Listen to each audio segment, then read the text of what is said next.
Just 1/2 teaspoon of this one thing can be comparable to ibuprofen for inflammation.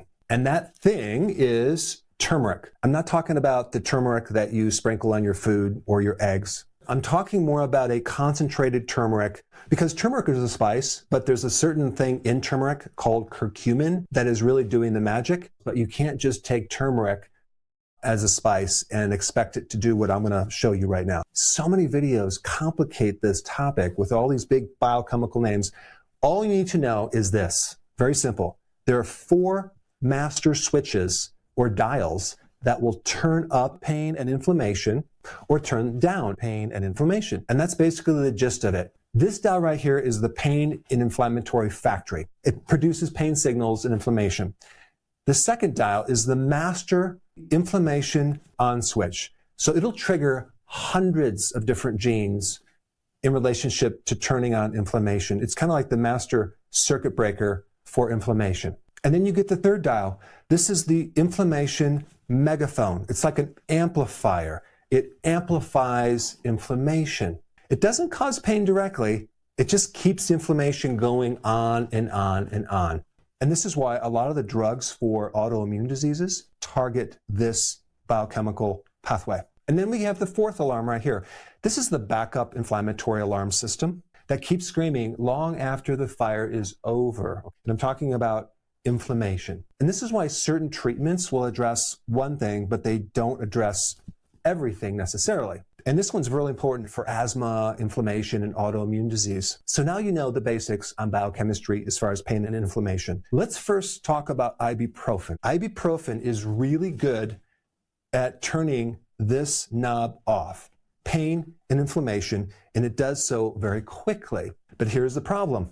Part of this process here protects certain organs, like your stomach and like your kidneys. And so when you take ibuprofen, it will turn off those pathways, and you can end up getting side effects like stomach ulcers, problems with the kidneys, aka side effects. And the other thing you need to know about ibuprofen, ibuprofen does not deal with these other pathways. It doesn't deal with the master inflammatory on switch or the megaphone or the backup inflammatory system. And this is why people have to keep taking it over and over and over again, because it doesn't resolve the whole process. Now, just as a side note, Tylenol doesn't even affect any one of these. Tylenol works in your brain, and so it shuts off the central nervous system for pain so you don't feel it, but it doesn't do anything for inflammation. What about aspirin? Aspirin only focuses on this pathway right here. Not this one, or this one right here. But as you know, when you block things right here, you can create side effects with the stomach. This is why people that take aspirin end up having bleeding stomach sometimes and other side effects. Now with Tylenol, you can have a lot of side effects in your liver. Now let's switch over to turmeric. What does turmeric do? Turmeric has a completely different strategy.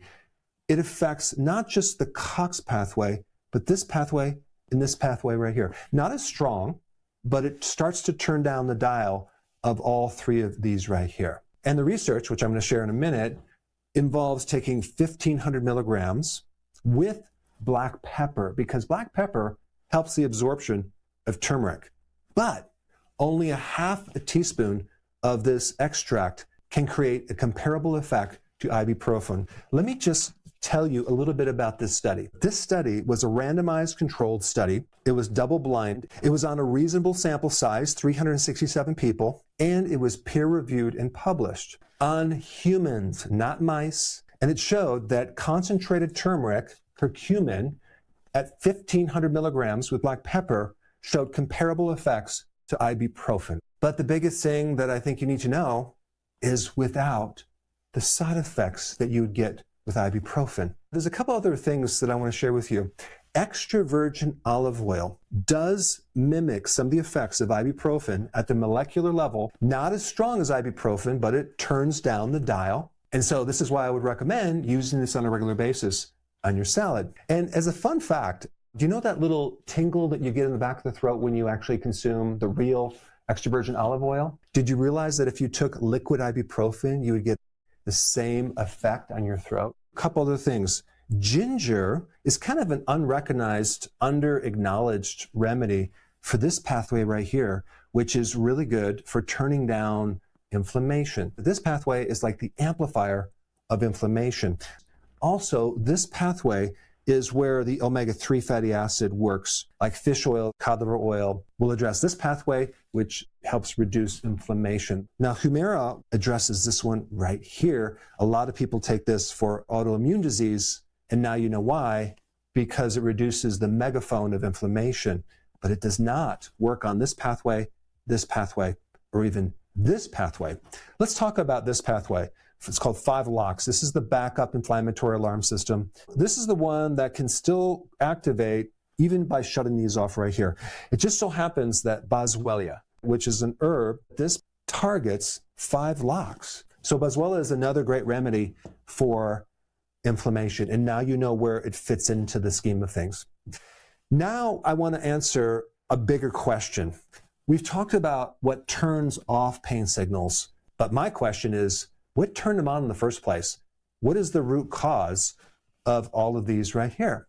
All right, I have my other whiteboard here. There's actually 5 primary things that turn on the inflammatory switches, okay? And this is actually more important than the last part, because if you know what turns it on, then you can actually not just manage the pain and inflammation, you can correct it. And this is the part that medicine doesn't focus on. All of the ones I'm going to talk about turn on all 4 of those pathways. And if we can correct these, we can not only turn all of them off, but we can actually make sure they don't come back. The biggest one is insulin resistance. Insulin resistance happens when you consume a lot of carbohydrates over a long period of time, sugar and starch, and also you eat frequently. So you're snacking on a lot of things. And also you can get this from consuming too many seed oils. People with insulin resistance have a lot of pain and inflammation. Okay. Number 2, mitochondrial damage can come from a lot of things. It could come from this. It could come from smoking. It could come from junk foods, ultra-processed foods. It can come from overtraining, not getting enough sleep, having a sedentary lifestyle. And then number 3, we have chronic oxidative stress. This could be from a lot of things. Toxicity, it could be from smoking, drinking, eating junk foods. And number 4, leaky gut. Again, this relates to things that you are eating, ultra-processed foods. Gluten can do it, and seed oils can create leaky gut. And then number 5, you have chronic infections. Like you could have Lyme disease, you could also have Epstein-Barr virus or herpes virus that can go in and out of remission. But what's interesting about that, people with chronic stress can activate these latent viruses that can come out of remission and create inflammation. But what's interesting is these are the 5 things that turn on these switches.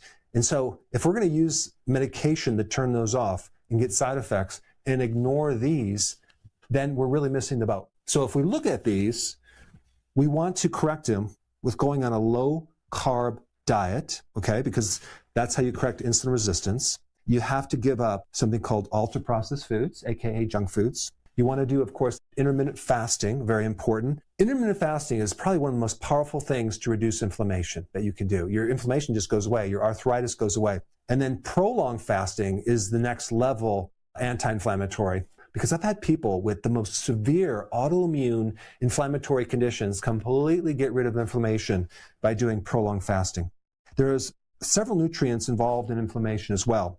Having enough magnesium can reduce not just inflammation, but any type of muscle inflammation. And vitamin D is one of the most powerful anti-inflammatories as far as natural things as well. When you're deficient in vitamin D, you're going to have inflammation. If you're lacking zinc, that can create inflammation. If you don't have enough omega-3 fatty acids, you can have inflammation, especially if you have too many omega-6 fatty acids, which is part of the seed oils. I have a free download that I want to give to you. This free download is my daily routine in a checklist. This is the routine that I use every day to feel like I'm 18 years old, even though I'm 60 years old, and I want to give it to you for free. And so there's a little link down below. Click it and definitely download that. I want to give you something very practical that you can do right now to fully fix this problem, okay? And I created a video to show you how to get rid of all of these right here. And it primarily focuses on correcting what you eat, as well as the timing of when you eat. And for that information, I highly recommend you watch this video right here, right now.